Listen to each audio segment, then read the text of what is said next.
Welcome to another episode of Driveway Dudes. Now here in front of us we have a MacBook. It's an A1342 mid-2010 white unibody. It's 9 years old now at the moment and it's on its second battery. But as you can see,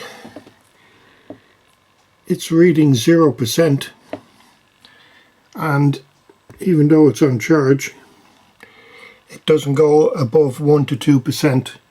You can see the cycle count now says 87, which seems to be a bit of a mistake, but it looks like it needs a new battery, so that's what we're going to do.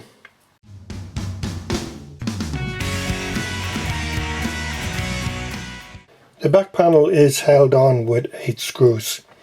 So we have 1, 2, 3, 4, 5, 6, 7, 8. And in order to remove them, you will need a small little Phillips screwdriver. And that's all of them out. Remove the back panel.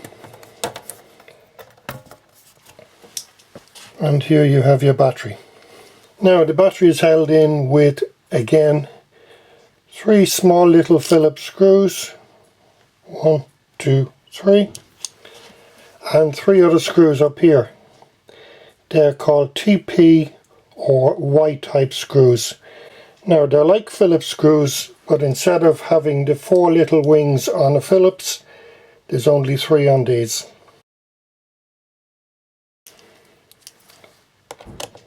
Now with the other screws, being the TP screws, if you have the TP screwdriver, you're grand. But if not, what I'm using is a tiny little blade screwdriver. So it'll just slot in.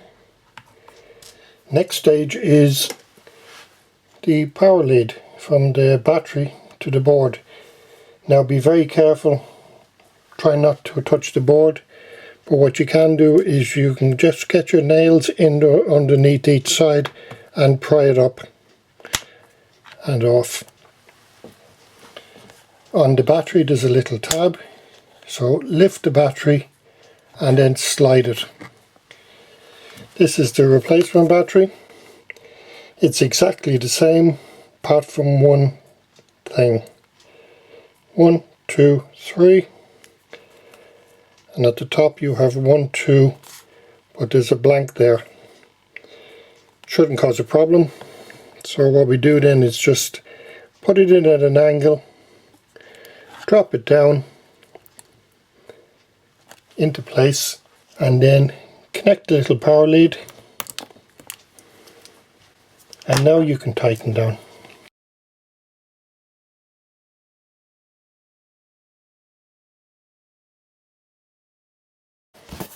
Now put the cover back on.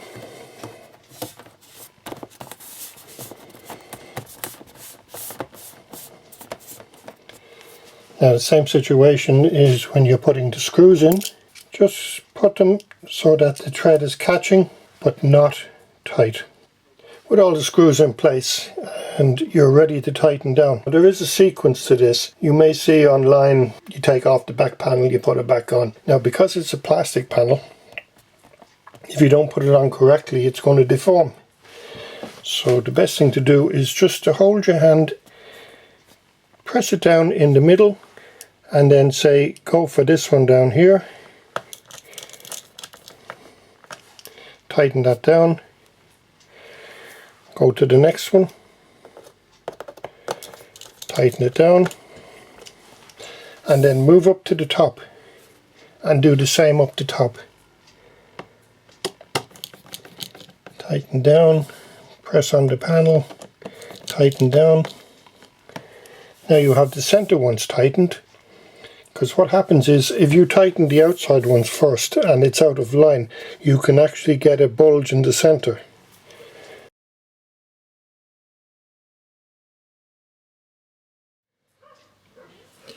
Right, let's just power it on.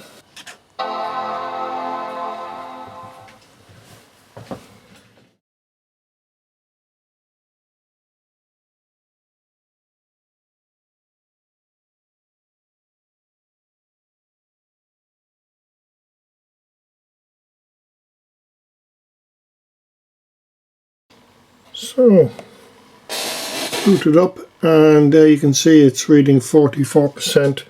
Now the batteries are generally transported or mailed with some charge in them. And let's go have a look in, no, not the Finder, and we go have a look at this Mac.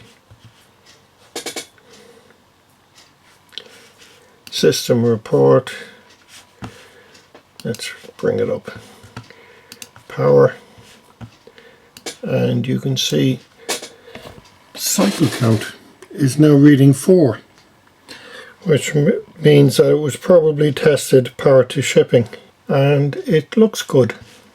So that's the replacement battery, and it all looks good. Again, you can see it's at 43%. There's no charger, and it looks to be working good. Now you may wonder, why would we put a new battery in an old MacBook? And the reason being is the MacBook is working perfect other than the battery. So why not? And for $25, it's well worth it. If you found this video useful, give us a thumbs up. Feel free to drop a comment, like, share and subscribe. And you can find us on the usual social media platforms.